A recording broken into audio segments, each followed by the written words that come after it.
Well, Dave, thank you so much for that very gracious introduction, and thank all of you very much for being here this evening and giving me the privilege of being with you on a wonderful early spring evening. I was remarking earlier that the challenge for me tonight is going to be to not be distracted by the gorgeous views out the window. I have a sense of closeness and affection for Colorado. My sister lives up the road in Loveland, and I have an opportunity to come out to the Denver area from time to time, and I always really relish those opportunities. So it's a privilege for me to be here.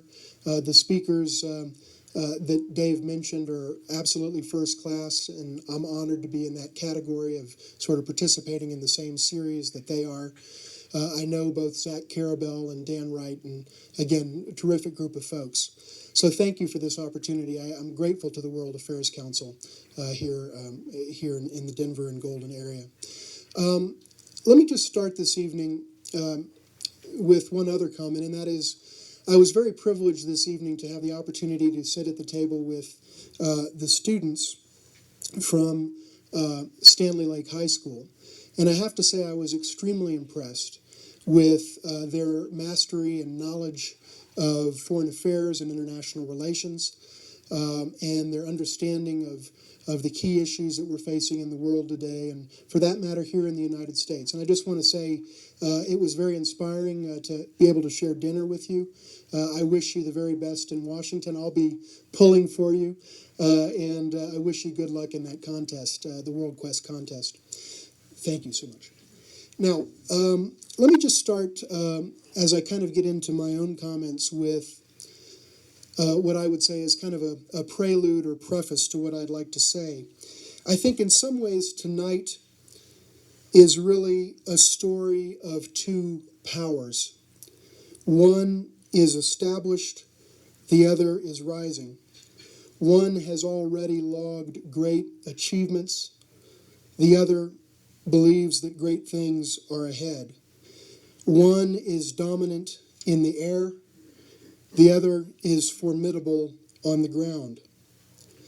Both are fiercely competitive, and the competition between the two will have profound implications for the wider community. There are even some who wonder whether, metaphorically speaking, this town is big enough for the both of them. But enough about Peyton Manning and Tim Tebow. Let's talk about China and the United States. I thought a lot on the airplane. How could I start out tonight? And I just came up with something that I hope shows that I'm paying attention to what really matters here in Denver.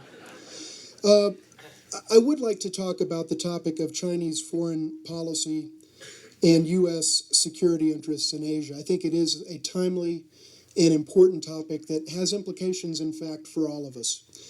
And it's an opportune moment for us to come together and talk about this very important bilateral relationship. The point was made earlier that I think Dave mentioned, there really is no bilateral relationship between two countries on earth that is more important than that between the United States and China in many different ways. And what happens with U.S. China relations going forward is really, in fact, going to have a very profound impact on the world. So tonight what I would like to do is talk about four basic things. One, I want to lay out a few general thoughts about Chinese foreign policy. Not necessarily specific Chinese foreign policies, but rather a larger framework within which to understand and frame Chinese foreign policy. Secondly, I want to talk about, as the title of the presentation suggests, U.S. security interests in the Asian region. Third, I then want to talk about how Chinese foreign policy doctrine and how specific Chinese foreign policies line up or don't line up with U.S. interests, and where the challenges are in this important bilateral relationship. And then finally, I'll offer a few concluding remarks. And then most importantly, in the 42 seconds that we'll have after all of that, before we have to end at, I think, 8:45 or so. No, I'd like to open it up for questions and comments from you. Anytime I have the privilege of being able to speak to a World Affairs Council, whether here in the Colorado foothills or elsewhere, the thing that I enjoy the most and certainly learn from the most are the great questions and comments. So I do hope we'll have perhaps 20 or 25 minutes, and I'll try to keep my remarks around the 30 or 35-minute mark. So with that basic preface, let me just say that Chinese foreign policy is a big and complex topic, and one could go about talking about it in various different ways. What I would like to do now, as I alluded to in my kind of mapping out of tonight's presentation, is to look at the big picture of Chinese foreign policy and to try to understand at kind of a doctrinal level what are the fundamental attributes and objectives of Chinese foreign policy, and what is a framework within which we can make sense of the various things, the myriad things that China does as a nation. If you look at any one particular policy in a vacuum, it doesn't necessarily make sense. But if you look at all of the different policies in the context of a broader framework, I think it starts to come together, and you start to see a predictability and a kind of rationality to China's foreign policy. So with that in mind, let me start with a couple of basic observations. Number one, I think it's important to talk about what I would call the first principle of Chinese policy generally. And I think it's true of both foreign policy, but also true of domestic policy. But since tonight we're focusing on foreign policy, I'll focus on the foreign policy aspect of it. So the first principle of Chinese foreign policy is actually the maintenance of the Chinese system and the maintenance of the primacy of the Communist Party of China in that system. That is the first principle. It is the number one priority, and it is the fundamental aim of policy in China, foreign and domestic, from which everything else derives. Now, some may say, or upon hearing that, well, is that kind of a harsh way of stating it? That, gee, these leaders just want to keep themselves in power. But what I would point out is, if you look, as I have and many others, at the Chinese Constitution, at Article 1, and in fact even the preamble of the Chinese Constitution, Article 1 states that China is and must always be a socialist system. And it also states that China's form of government is what they call, and again I'm quoting the official Chinese translation, a people's democratic dictatorship. A people's democratic dictatorship. That's exactly the term that the Chinese themselves use. And that's in the first sentence of the Chinese Constitution. In the preamble, or the preamble of the Constitution, it also makes it very clear that the Communist Party of China has the leading role in Chinese society, in Chinese politics, in China, period. And so, even looking at this simply through the prism of China's Constitution, much as observers might look at the United States Constitution and discern how foreign policy flows from that document and the division of powers and so on that are articulated therein. So too, if you look at China's own constitution, you'll see that the first thing that is stated is that the Communist Party has to be in power, it must be a socialist system, and the form of government is a dictatorship, or more specifically, a people's democratic dictatorship. Now, if you start from the premise that the maintenance of that system, and therefore the party that created the system, is the fundamental objective of the very Constitution, which gives expression to the Chinese, which gives birth, basically, to the modern Chinese polity, then the question is, then what do Chinese leaders regard as being the best way to do that? And in a nutshell, this leads to the second point, which we might call the second principle, which is economic development. So in the judgment of the Chinese leadership, and in the judgment of the Chinese Communist Party as a whole, and they've been very clear and explicit about this, Economic and social development in China is the number one national priority.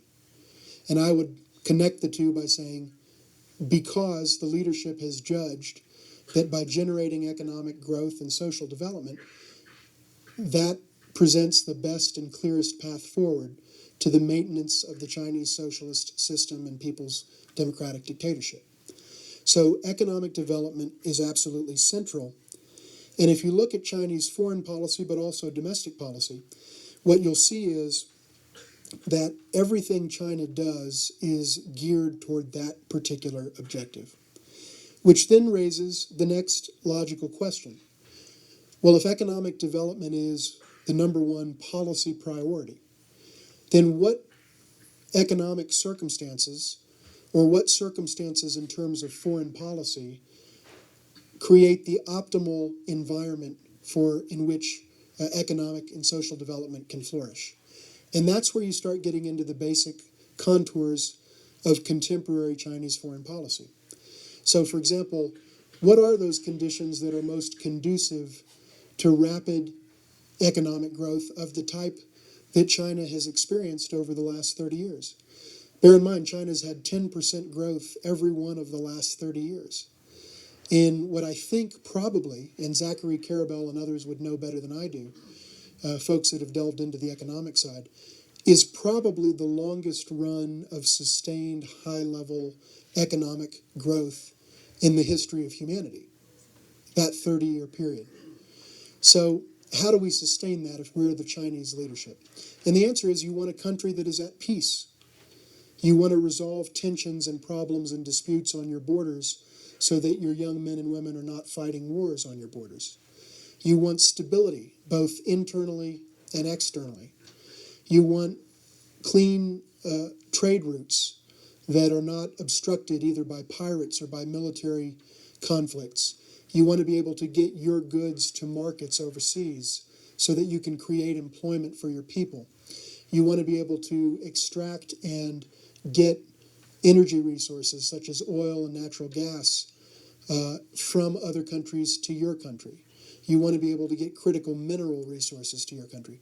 So these are the things that you need to have economic development, and economic development is what you need to keep people happy in the country. I should note also that I think there's a very important concept in China. It's not written out anywhere, but I think it's understood to exist. A kind of social contract. And the social contract is very simple. We, the government, will do our utmost to provide stunning levels of economic growth, to lift people out of poverty, to create prosperity for our nation, to create a rising tide that lifts all boats, some faster than others, but nonetheless all of us. And in exchange for all of those things, in apartments and cars and much higher standards of living within one generation or a half generation, in exchange for all of that, you, the people, don't meddle in politics. And that's the basic social contract. That's the basic Faustian bargain, if you will, that is operating in China. And one doesn't have to make a judgment about that to simply observe that that contract is the one that seems to apply today. And as long as, and I think the leadership of China believes, as long as they can provide this growth, then they're doing their end of things, and then the people will look after their end. So that's the dynamic that we're talking about.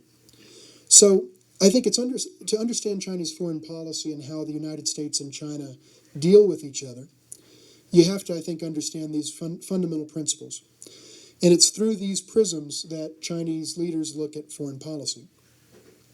There's another way to articulate Chinese foreign policy that then builds on these sort of first and second principles. And that is to look at the question of what might be called grand strategy. And there was a terrific article published in the U.S. publication Foreign Affairs by a professor who I happen to know and is very well known, one of China's really top, maybe the top America hand in the country, a tremendous expert on the United States. His name is Wang Jisi. And he published an article that I believe was called China's Grand Strategy, or perhaps In Search of a Grand Strategy. And he made 3 points. He basically said, what is a grand strategy? Well, a grand strategy has to do 3 things. It has to articulate a nation's core interests. It has to identify the principal challenges and threats to those interests. And then it has to come up with a strategy for dealing with the threats to those core interests. It's got to do those 3 things. And so this leads to a conversation and a discussion about what China considers to be its core interests. Now, the term core interests in the Chinese context has a very specific meaning. You might just think I'm kind of using the term core interests, I'm making it up, or I'm just putting 2 words together. But this particular term, this phrase, has a very specific and definite meaning in Chinese foreign policy and in Chinese politics. Basically translated, the term core interest in China means this is an issue that is so important and existential to us that we will fight a war over it if we have to. That is what a core interest is. It is not a term that is used in a random or casual way. It is a term that is used about those things that the Chinese leaders regard as being literally existential issues, issues that go to their to the existence, the continued existence of the regime, of the party, as the ruling party, and China itself. So, what are those core interests? Number one, well, let me just say, I think there are 6 interests that have been identified by the most recent Chinese foreign policy white paper.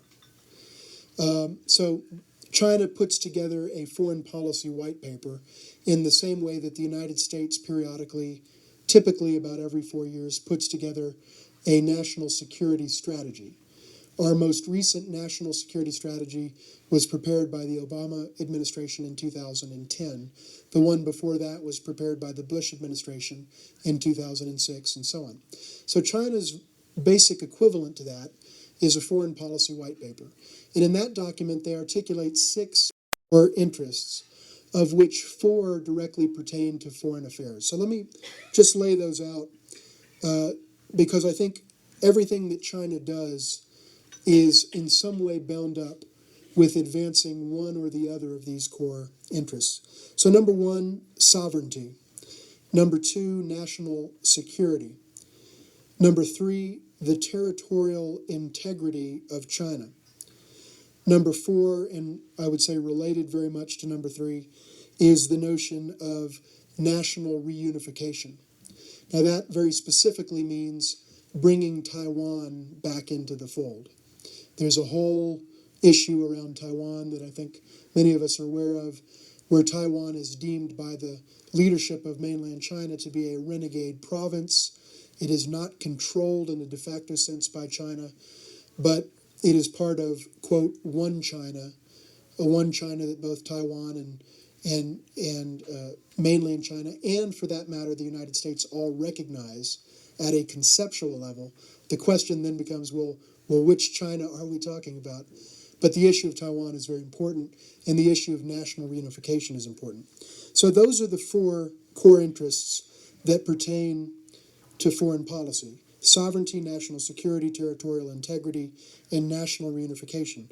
In addition, on the domestic side, and in a sense I hinted at this earlier when I talked about China's constitution, but on the domestic side, the maintenance of China's political system is a core interest.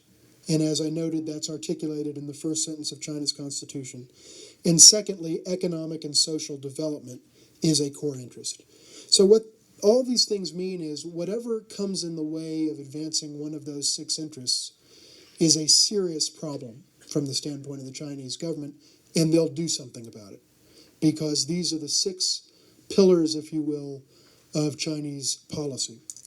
Now, in addition to these fundamental principles or core interests, there are also what I would call some procedural principles that China pays a lot of attention to in terms of its foreign policy and its foreign relations. A lot of countries worry about what we might call the content of foreign policy. For example, increasing democracy and freedom and human rights in Burma, for example. The United States cares a lot about that. Or making sure that South Sudan, doesn't collapse right after it became an independent nation, after it split off from Sudan in a referendum. So they're qualitative issues, content issues that countries concern themselves with. And then there are procedural issues. That is to say, not the what is at issue, but how do we deal with each other? Those kinds of questions. And China places a lot of stock in what we might call the procedural issues. So for them, they articulate it very succinctly in 5 points, and they refer to these 5 points as the 5 principles of peaceful coexistence. And the first among them is mutual respect for territorial integrity and sovereignty. Number 2, non-aggression. Number 3, non-interference in the internal affairs of another country. Number 4, equality and mutual benefit. And number 5, peaceful coexistence. Now, the point that I would make here is, as we start to get into a discussion of U.S. interests and how U.S. and Chinese interests match up, particularly in Asia, is that a lot of what the United States and China disagree on is procedural and stylistic, not just substantive. So we may have very different views about what's happening in Burma. We may have very different views, as in fact we do, about what's happening in Syria. We may have very different takes on Iran. We may have very different views about Taiwan or the South China Seas or North Korea, and the list could go on. But we also disagree about how we deal with some of these issues. And you need look no further than a couple of these principles of peaceful coexistence to see where the problem areas are. So China holds fast to the idea of, for example, non-aggression, the second point that I mentioned. And they really take issue with the fact that the United States has often unilaterally or with a group of friendly nations or allies, taken matters into its own hands and launched military operations on other sovereign countries. Whether or not China agrees with the objective of the military action, they have a real problem as a philosophical matter and also as a procedural matter with the very fact that we are doing it in that way. So the United States has kind of, both in doctrine and also to a degree in practice, articulated a doctrine of preemption, that basically we reserve the right to go kick somebody else's tail before they can kick ours. And we'll do that anytime we see fit, anywhere we want. We've stated that. That was in one of our national security strategies, and we've acted upon it. And I'm not drawing judgments on that one way or the other, except to say that that's certainly what we've done. And it's very much at odds with how China sees the world, for various reasons. And so we have fundamental tensions between our countries just over how we do things, not just the what, but the how. And that's also true with respect to, for example, the notion of non-interference in the internal affairs of another country. We in this country believe that sometimes we know best, and therefore we're going to go into a country and show them how it's done, or we're going to produce human rights reports every year as mandated by the United States Congress and law. And so we produce human rights reports in which we sit in judgment of the human rights picture in every country of the world, with one exception, us. Because by law, the State Department has a mandate by law to produce reports on every foreign country in the world, and we do. I drafted substantial sections of those reports for years when I was in Russia and to a lesser degree in China. But China looks at that, and some other countries do as well, and say, well, in a sense, who are you to judge someone else? And aren't you kind of interfering in the foreign affairs, the internal affairs of another country? So these are some of the areas, whether one agrees or disagrees with that criticism, it's clear that there's tension there. So the point I would note, and I don't think it's noted often enough, is that not only are there substantive policy differences between the United States and China, there are also procedural rules of the game differences between our two countries as well. So there's a lot of tension there. Now, with that discussion of Chinese foreign policy at the level of first principles, core interests, grand strategy, and procedural principles, let me talk a little bit about U.S. security interests in Asia and how they relate to China's foreign policies and to some of the things that we've talked about. First and foremost, I think it's very important to note that the Asia-Pacific region is self-evidently important to China because that's where it is, but it's also critically important to the United States. And in fact, both the United States and China refer to the United States as, quote, an Asia-Pacific power. Now, that's kind of interesting when you think about it. We're in North America, we're not in Asia, obviously. Even I know that. And yet even China, which cares a lot, as we've noted, about sovereignty, recognizes America and refers to America officially as an Asia-Pacific power. Which I think is notable because we would, I think, never refer to China as a North American power, even though they share, a coast of the Pacific Ocean. So there is a kind of asymmetry there, but it's rather interesting.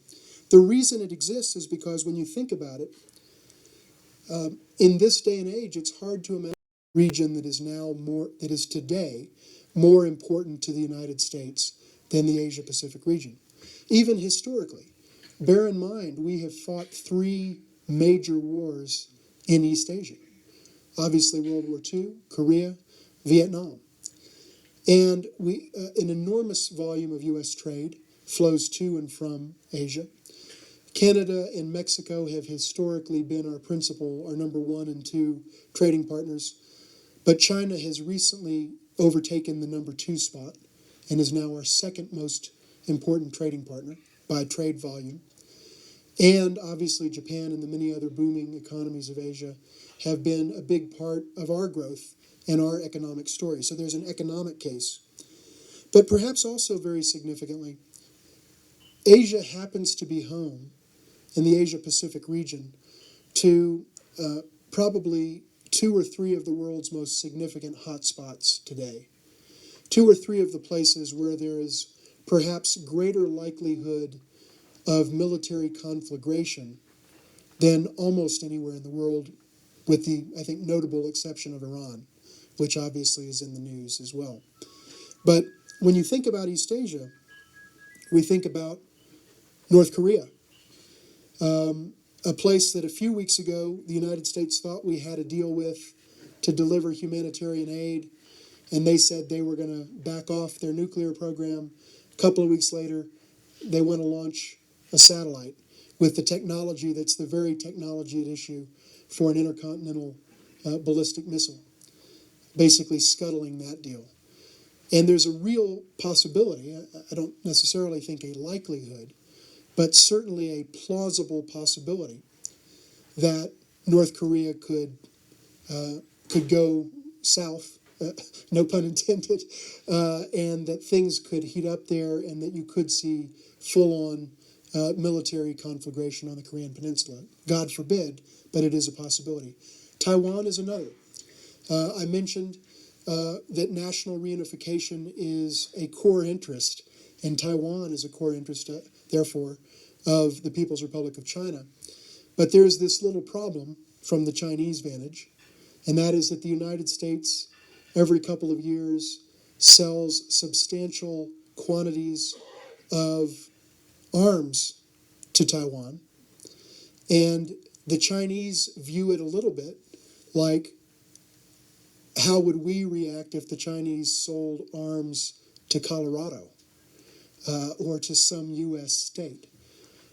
So again, from the Chinese vantage, very serious political problem. It's a tremendous source of tension in our relationship, and potentially, it's something that could generate military conflict. China has stated that if Taiwan were ever to declare independence, it would take military action to prevent it from becoming independent. It would go to war.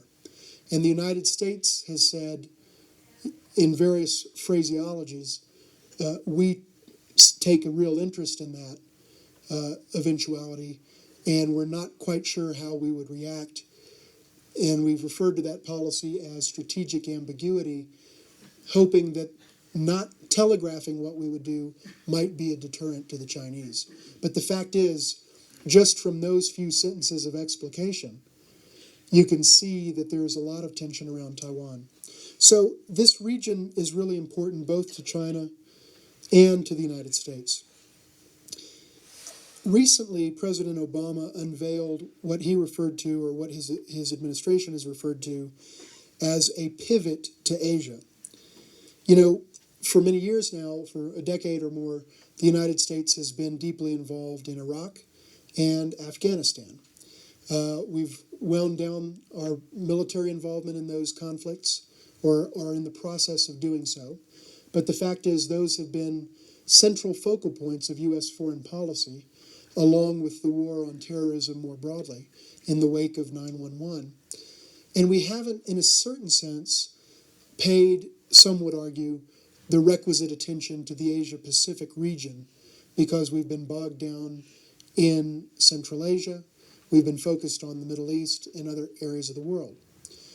President Obama has said it's time to look, as a nation, it's time for us to look at the Asia-Pacific region, because our future, and these are not his words, but this is a fair paraphrasing of his message, our future really lies in the Asia-Pacific region, for all the reasons that I've mentioned.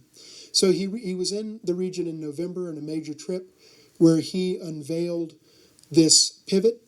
He spoke to the Australian Parliament in much the way that our allies and closest friends occasionally will have the honor of coming and speaking to a joint session of Congress. And he announced in that speech that the United States was going to be significantly reducing our military footprint everywhere in the world, or on the whole, except in the Asia-Pacific region. And that was a remarkable statement that really shows that, in a sense, the administration is putting their money where their mouth is, saying, not only do we mean it with words, we're going to modify national budgets and defense budgets to give expression to the idea of an Asia pivot. And so the United States now is really looking more strategically at Asia.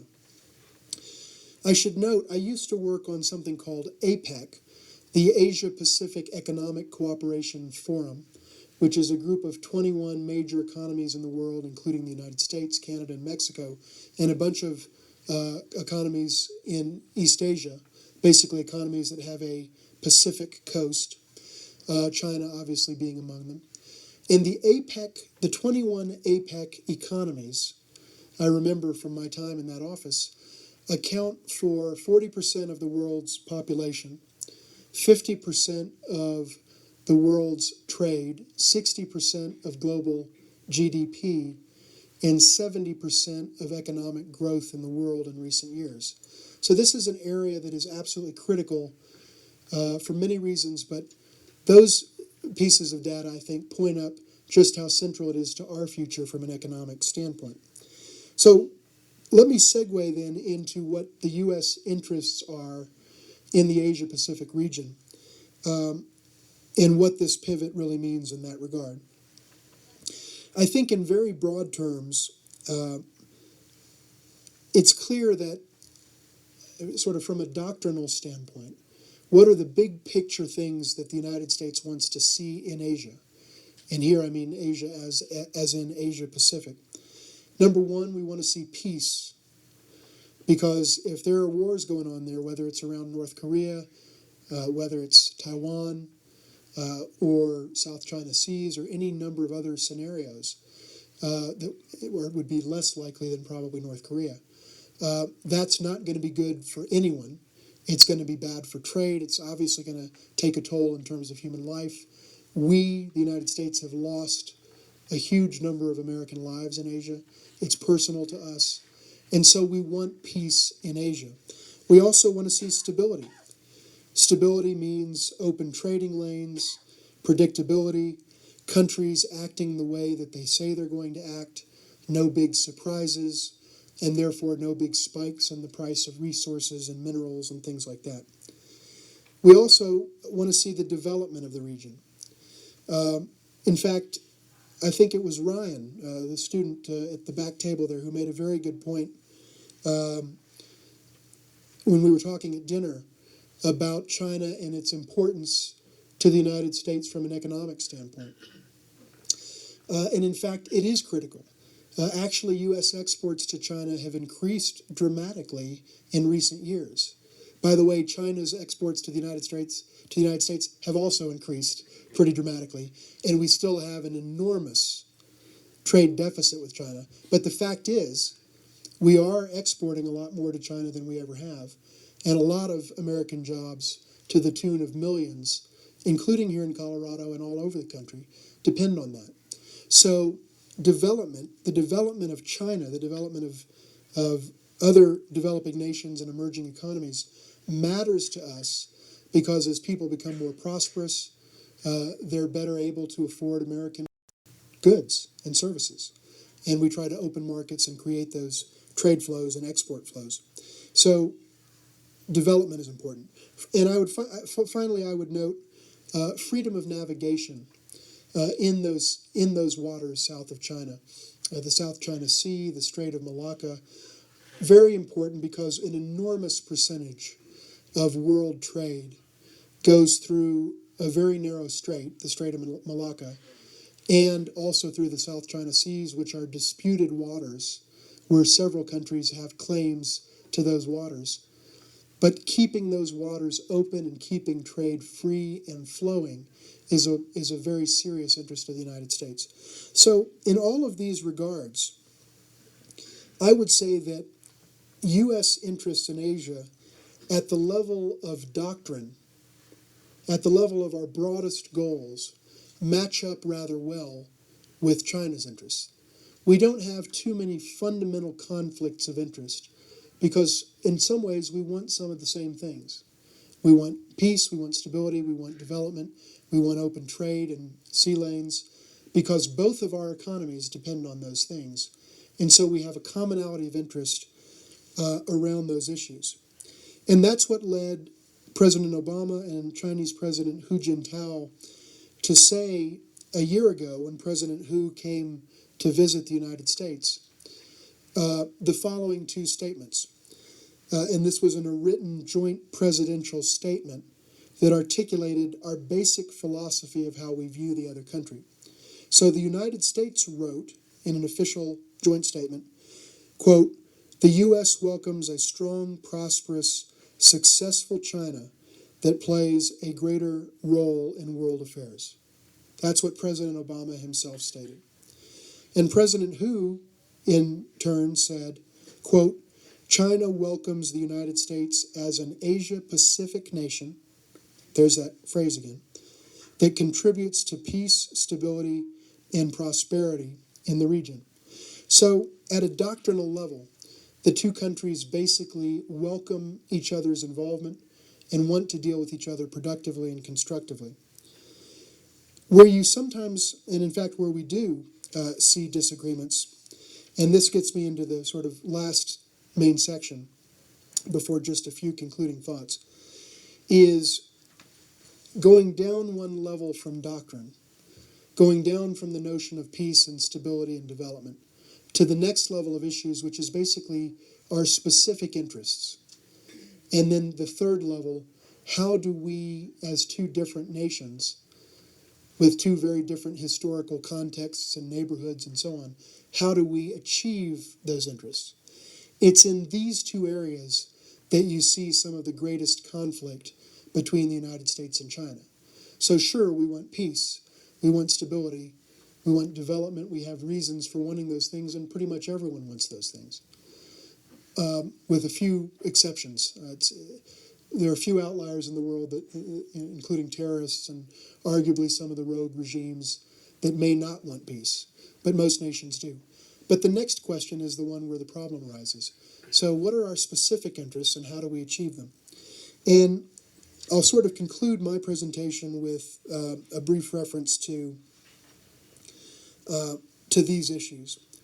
What are the key issues in the Asia-Pacific region that generate the complexity that we see in the U.S. China relationship? What generates the tension? What do we fight over verbally and diplomatically? There are a number of issues, and I'll lay them out. I think there are 4 or 5 things that are worth noting. As a preface to that, let me also add that there's another dynamic here, and that is there are perhaps differing levels of intensity with respect to how we view the Asia-Pacific region. Bear in mind that even though China regards the United States as, quote, an Asia-Pacific power, as I just cited, the fact is the Asia-Pacific region is really geographically home to China. That's where they are. They border a bunch of other countries there. It's not an abstraction. It's not a place that they have to sail across the world's largest ocean to get to. It's there. It's right there. And so everything that happens in that region is happening on China's doorstep and is happening in China's immediate neighborhood, basically like the house next door. For the United States, it's a different scenario. The region matters to us enormously, as we've talked about. But at the same time, it's many thousands of miles away from Hawaii, let alone the west coast of the United States. And when we talk about a country like North Korea and the possibility that North Korea may acquire nuclear weapons and the ability to deliver them great distances, which at present they don't have the latter.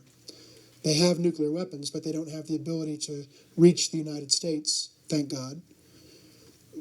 So we have a kind of distance from North Korea, from the North Korean issue, that China doesn't have the luxury of having.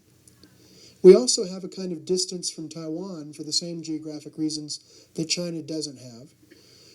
And in short, if something really heats up in East Asia, it's not on our doorstep. So there is an asymmetry in the intensity of interests, I would argue. One could, to use the Chinese terminology, they view the world through the prism of core interests. One could make the argument that while we have important or even critical interests in Asia, it might be said that we don't necessarily have core interests in Asia. North Korea is a problem, but at this moment in time, they can't hurt anyone in the United States. Yes, we have armed forces in South Korea and Japan.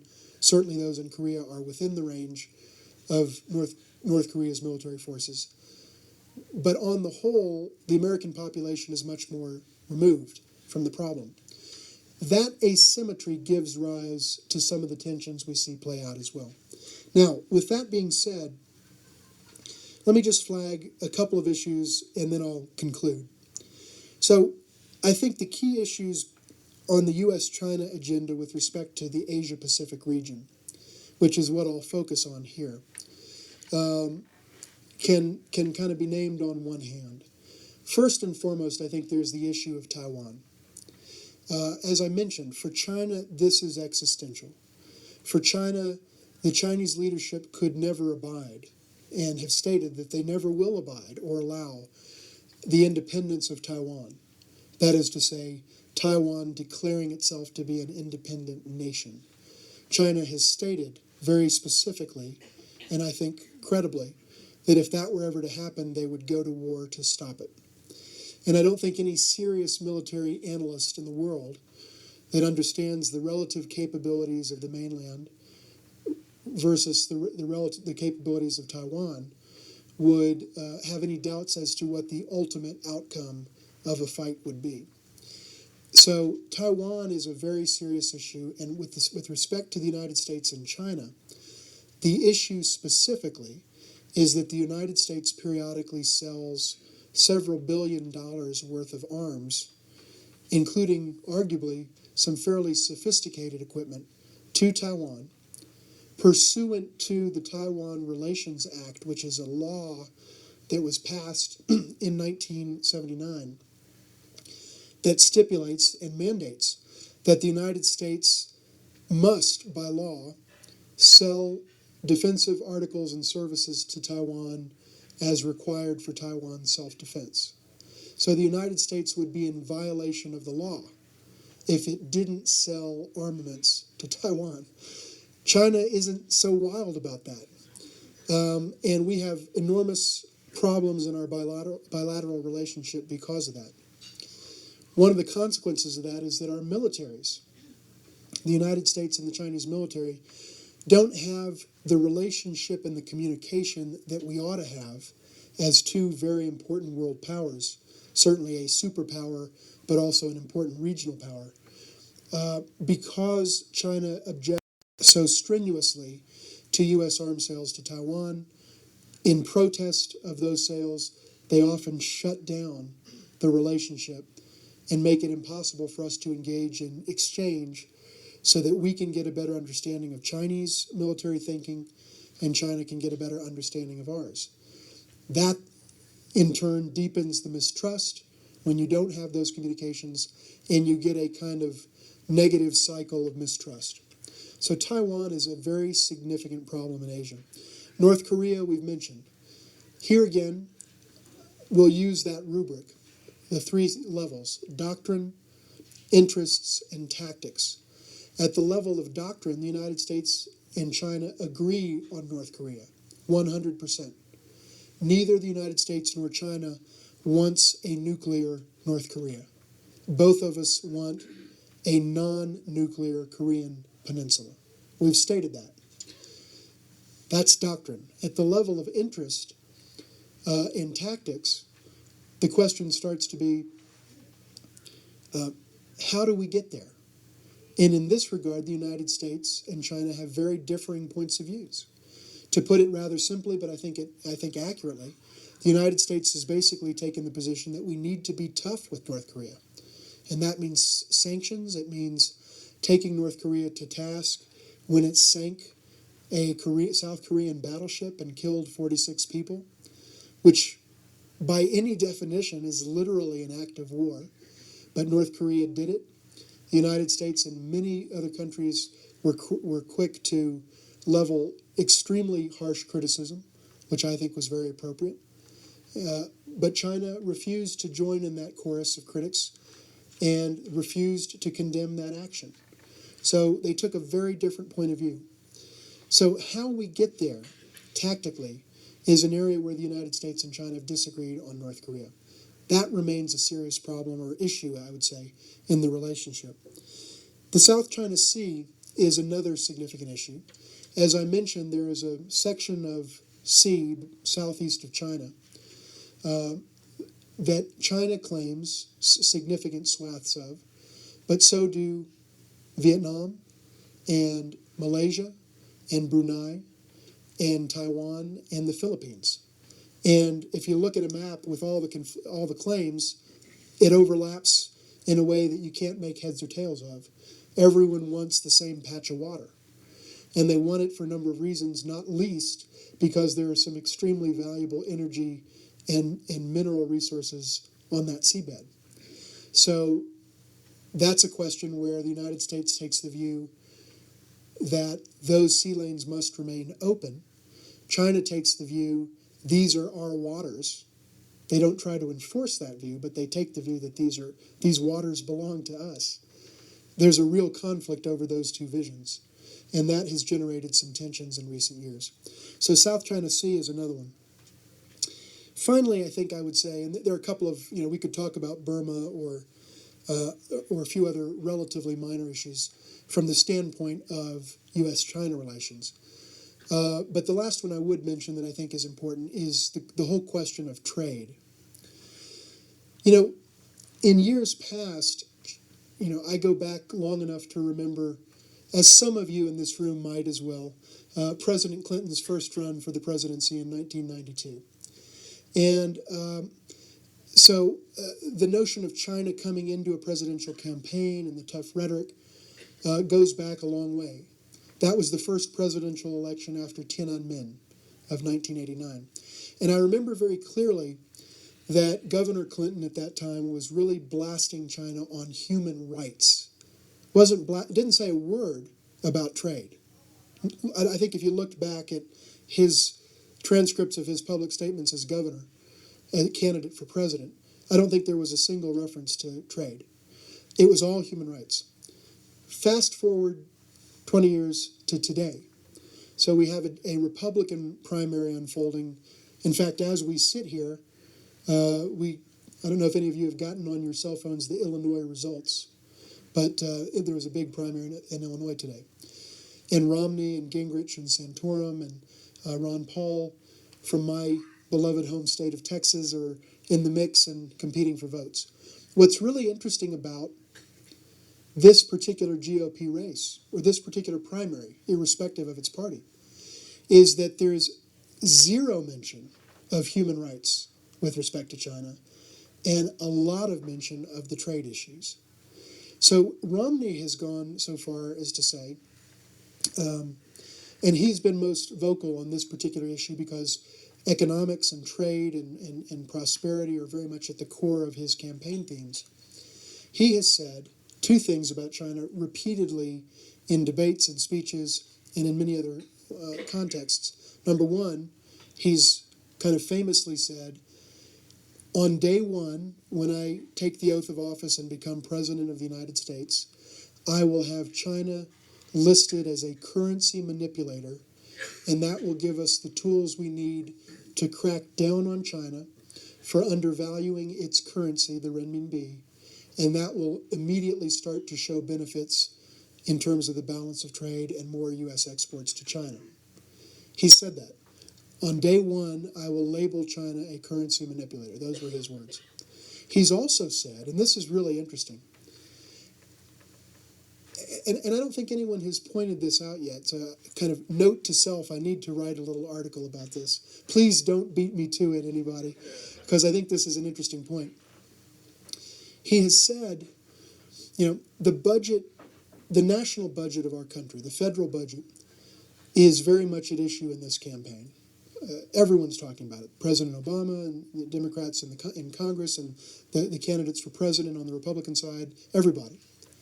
It's a big issue. We have $15 trillion in debt. China holds about $1 trillion of it, and they are the largest holder of our debt.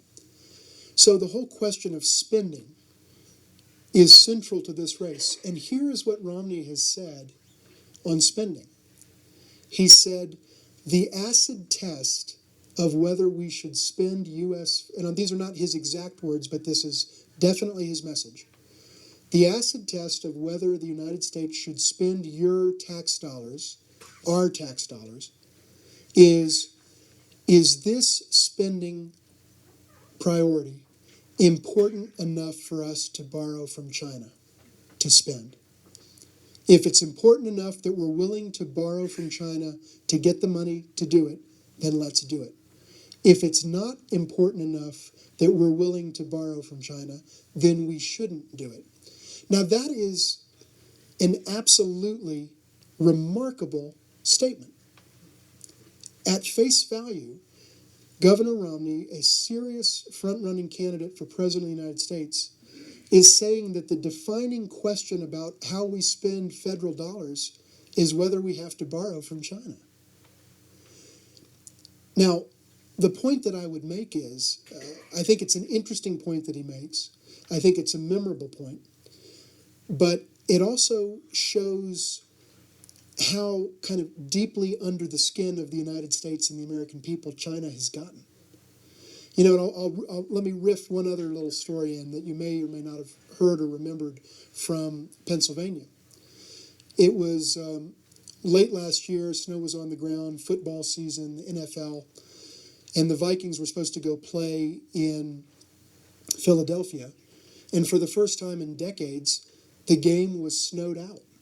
Literally, they canceled a Monday night football game. It's the only time in my lifetime I've ever remembered that happening.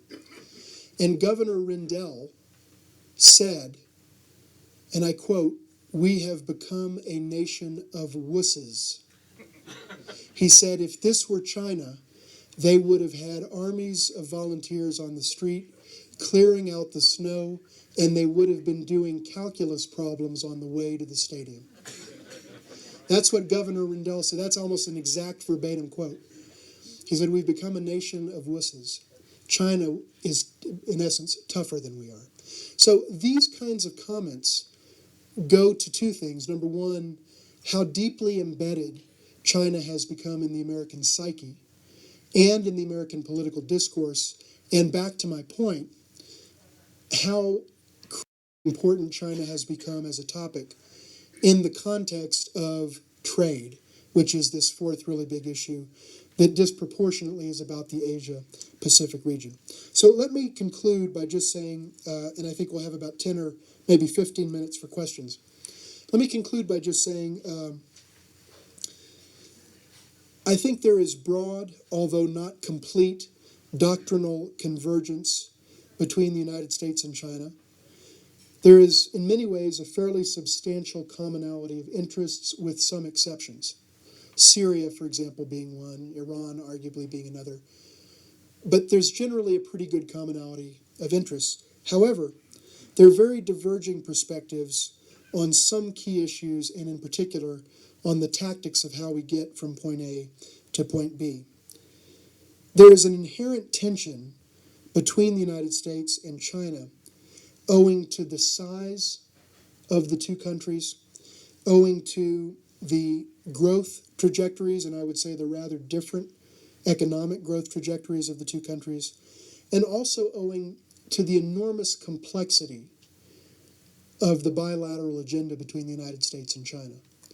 I don't think any two countries that deal with each other have to deal with each other around a more complex agenda than the United States and China. And so the complexity of it, the size and scope, the trajectory, these things complicate the dynamics. There's a saying or a sort of an adage in international relations that when you talk about threats, you have to look at two things, capability and intent. And remarks like those made by Governor Rendell, or even those by Governor Romney, with respect to the notion of making China the central fulcrum of decision-making about federal spending, there is a notion of threat that is looming out there. And so if we break that down, the question becomes, again, capability and intent. Today, in a military sense, China doesn't have a real capability of threatening the United States in the way that, just from a hardware standpoint, Russia does. It doesn't have that same size nuclear arsenal and so forth. And I'm not saying that Russia is a threat to the United States, but at least it has the hardware that, if it ever wanted to be, those are some pretty significant pieces of hardware, nuclear weapons. So in a military sense, it's not necessarily a threat at this time. Economically, I think there's a great sense across our country that there is a real threat. And then there's the question of intent. And I think it's around that question of intent that we see the most fundamental conundrum and problem in U.S. China relations. And that is that basically the United States doesn't trust China, and basically China doesn't trust the United States. And I should note that at the EastWest Institute, the think tank in New York, the foreign policy think tank in New York for which I work, that's what we try to work on, is to try to build strategic trust between the United States and China so that we can at least deal with the intent part of the equation. The capability part is way beyond our ability to deal with. But the intent is about trust, and trust is perhaps the greatest deficit in the U.S.-China relationship. I think the United States and China, in conclusion, are not preordained to be either friends or foes. But achieving the former rather than the latter is something that is going to take great vision, great foresight, and a lot of hard work. So with that, I would like to conclude and thank all of you very much for your attention and for giving me the generous gift of your time. And I look forward very much to taking your questions and comments. Thank you. Knowing what you know about the Chinese psyche, do you think that the Spratly Islands in the South China Sea would have been important had they not found the petroleum or presumed that there was petroleum there? Very good question. And the Spratlys are very much at the epicenter of their claims. And I think the answer is yes, they still would have been important because psychically for the Chinese, territorial integrity really matters to them. There's an idea that I've been working on over the years a little bit, which really just means I've been thinking about it. I actually haven't done any work on it yet, and I'd like to. But it's the notion of diplomacy as psychology. I've made the point, by the way, my sister in Loveland is a psychologist, and I've kind of gotten some exposure to that discipline. And I've come to the conclusion that you can learn more about how nations deal with each other from the writings of Freud than you can from the writings of Clausewitz. And that's because nations are run by governments, and governments are collections of people like us. And people have come through school and read history books and have internalized the history of their nation. And there are things that happen in a nation's history that are very scarring. And the thing that happened in Chinese history that was most scarring was the carving up of China in the 1800s principally, and into the early 1900s. And when the Communist Party came to power in 1949, they basically said, never again. We will never, ever allow our country to be carved up like a birthday cake, with this country getting special concessions here and that country getting to have a special consul here. And it just is not something they would ever tolerate. For that reason, because of a psychic concern, because of a scarring in China's history, and a psychic concern almost bordering on an obsession with territorial integrity and sovereignty. No one can tell us what to do. That mindset. For that reason, those islands would have been important anyway. That said, the fact that there are some enormously valuable mineral deposits on that seabed, to say nothing of perhaps some important things under the seabed, that only adds to it. But even without that, if it was just a rock in the water, which in fact some of those islands are, that issue would have been very, very important to China for the psychic reasons that I've mentioned. And I think you're right to frame the question as one about the Chinese psyche, because I think that's what drives it. Thank you. Next question's right here. Yeah. Yeah, correct me if I'm incorrect, but most of us here in this room have got enough gray hair. We remember when Russia was the Communist Party of the world, and they fell flat on their face with their economy. Is it true then that the Chinese are much less of a dictatorship and more concerned about their people, and they have a better chance of surviving than Russia did with all of their, how many are the states, what there are? Yeah. I mean, Russia couldn't do it. You think China can? In short, yes. And the reason is because of very significant differences in the way that China has governed, both on the economic and the political side, relative to the way the Soviet Union did. Now, basically, the Chinese have this social contract of economic freedom. Do what you want, travel where you want to go. You want to work for Cisco, work for Cisco. You want to work for Dell Computer, work for Dell Computer. You want to buy stuff, buy an apartment, buy a car, buy computers. Do your thing. China has something like 450, probably soon 500 million internet users.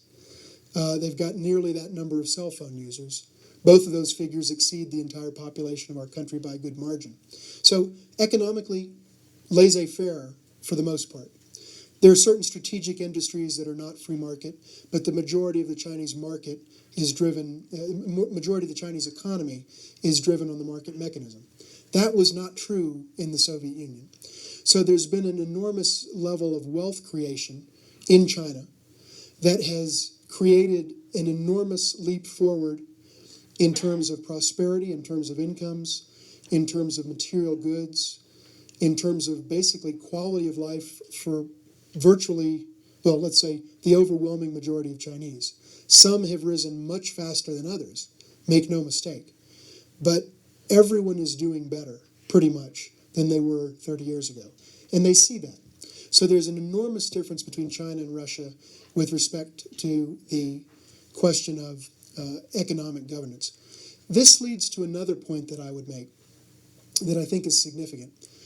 And that is, I think historically, most observers of China, or observers of the world, and including the Soviet Union and the dictatorships of communist Europe and so on, tended to see an inherent nexus or relationship between democratic governance and market economics. That the two had to go hand in hand because, in essence, the two are both about choice. The Chinese have come to a different conclusion.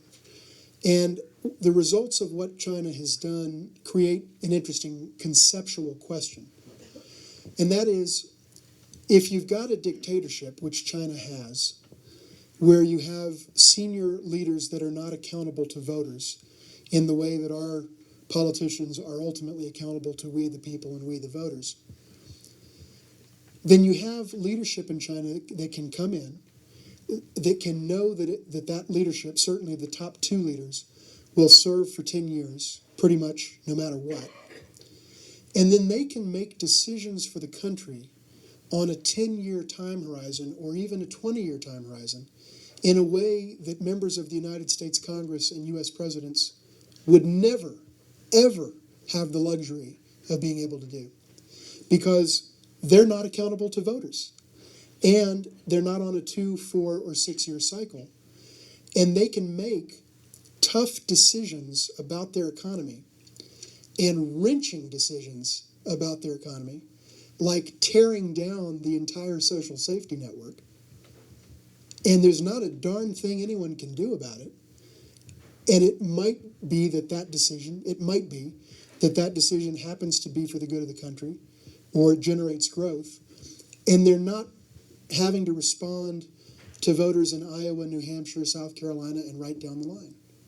So in a sense, the absence of democracy, which I think most of us would regard as inherently a bad thing from an American vantage, from the standpoint of crafting coherent and forward-looking public policy, may actually be, in a perverse way, a kind of advantage. And I would argue that that's something that is out there now, and you see some of that discussion, including from Zach Karabell. Dave was kind enough to send me a really interesting blog that Zach Karabell, a great scholar of China's economy, wrote recently that makes a similar point, not quite in the same way. But I guess the phrase that I might coin is there a dictatorship dividend in terms of crafting long-term public policy? If you don't have to worry about getting voted out of office, maybe you can make the tough decisions. We sure don't seem to be able to make them very well here. Now, I love democracy. I wouldn't want to live under any other form of government. But let's be honest.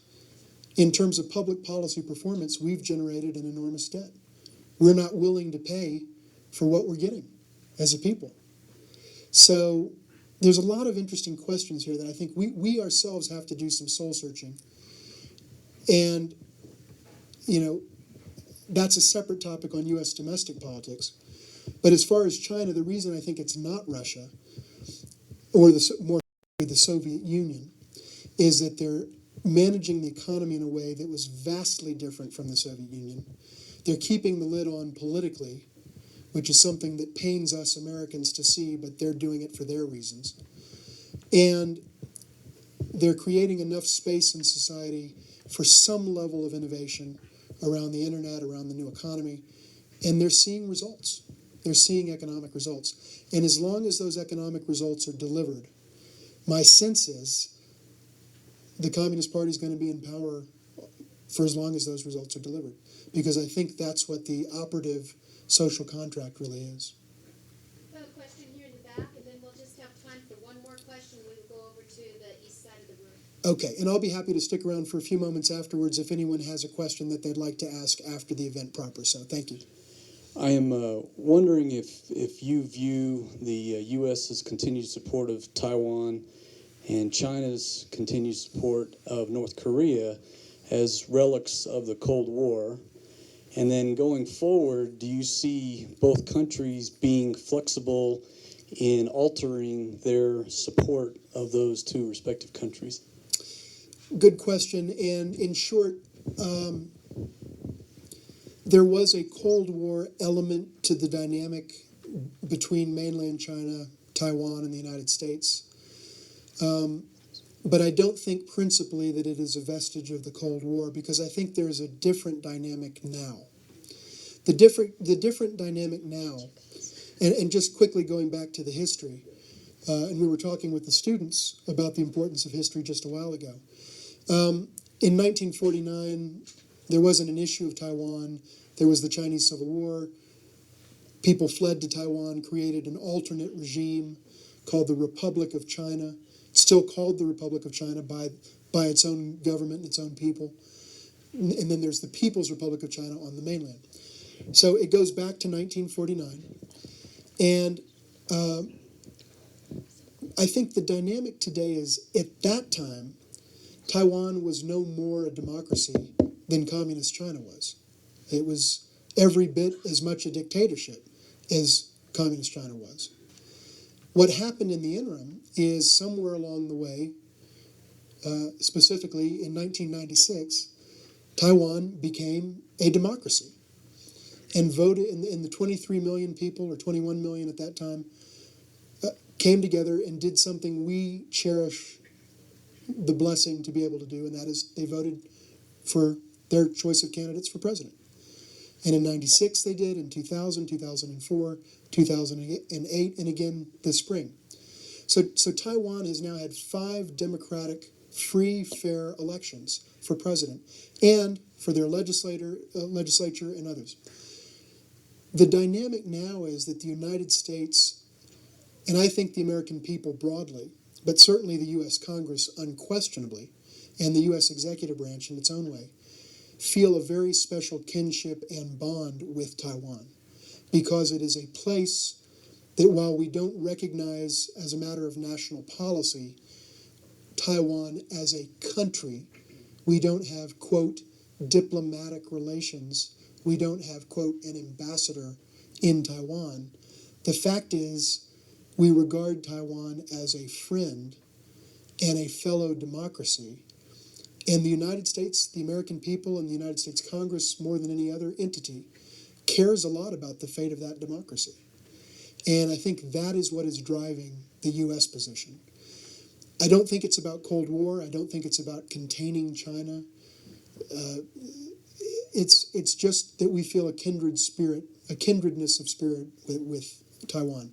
From the Chinese standpoint, finally, they will never budge on the issue, because I believe that for the Chinese leadership, they regard Taiwan as a kind of proxy, to use a bit of a cliche from the China history discourse. Taiwan is kind of a mandate of heaven thing.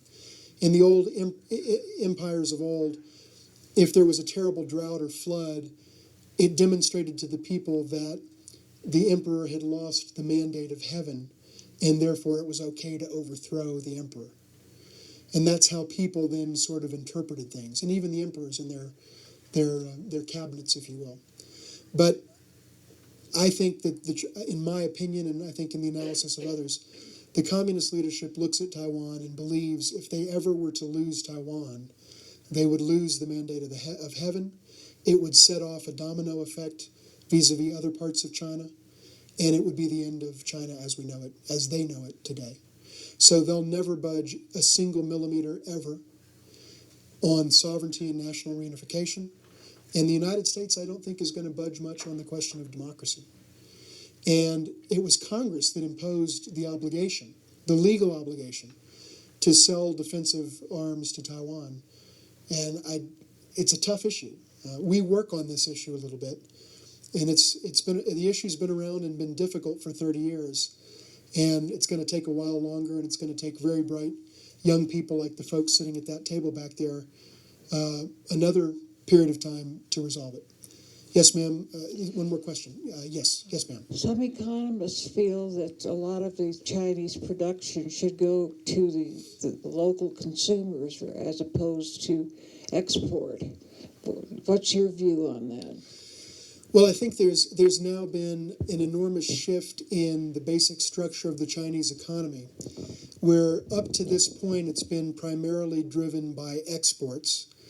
And that is to say, China's growth has come because China has been extremely successful at exporting goods that are, inexpensive and important in everyday life.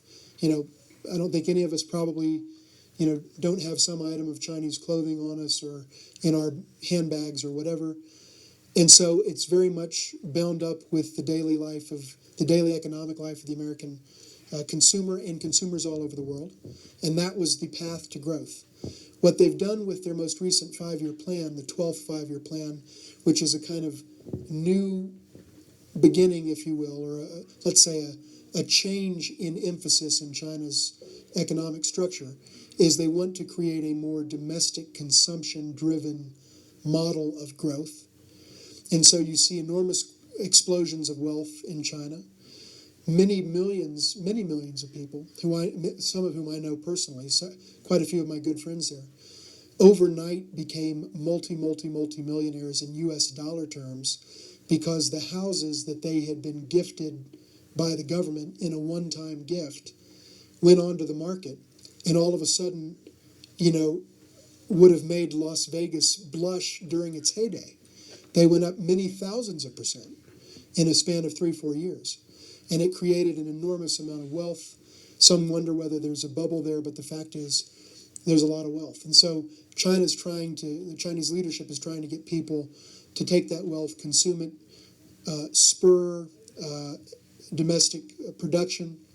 And this goes hand in hand with some of the other structural changes that are in place. So I think that is the direction that the Chinese leadership wants to see it go. And that's the direction the United States wants to see China go, because increased consumption in that 1.35 billion person market is good for American ranchers, farmers, businesses, and companies, and workers. And so here again, there's a confluence of interest, but there's a lot of tactical differences about how we get there. So these are terrific questions. I'm very happy to stick around a little while longer. I'm cognizant of the late hour, and I want to be respectful of the venue as well, and they probably need to close at some point. But thank you all so much for the wonderful questions and the hospitality. Very grateful. Thank you.